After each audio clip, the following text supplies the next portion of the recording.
We've been talking about the painful process for so many people, assessing the damage to their properties and planning a path to recovery. This includes some winemakers in Napa County. Let's bring in Jessica Aguirre. How do you recover here is a question, and are there opportunities, Jessica, amidst the damage?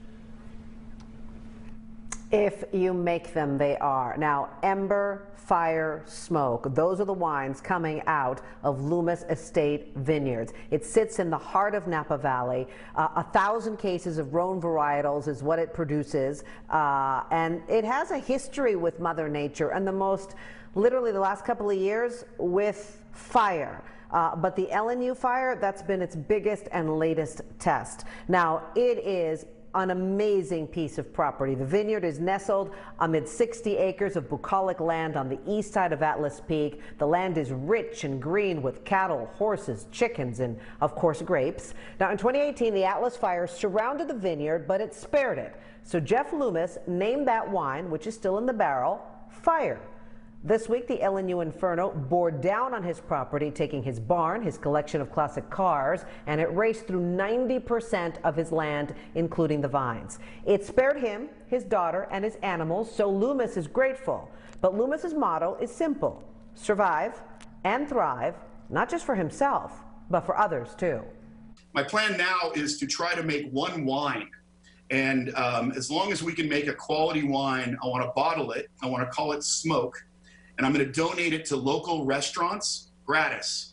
And I'm going to ask them to keep 50% of whatever they sell it for and donate 50% to local fire victim charities. I think that's kind of a way that we can turn something bad into good. What's the biggest loss you've suffered in this? Of the things between the winery and the barn and the cars, what is the thing that touches your heart most that you wish hadn't been consumed by the fire?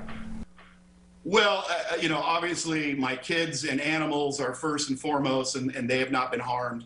My 66 Chevy pickup that was my grandfather's that he took me fishing in, there's a rather unique photo of that all burned up, and that's very sad. But what I like to do is focus on the memories.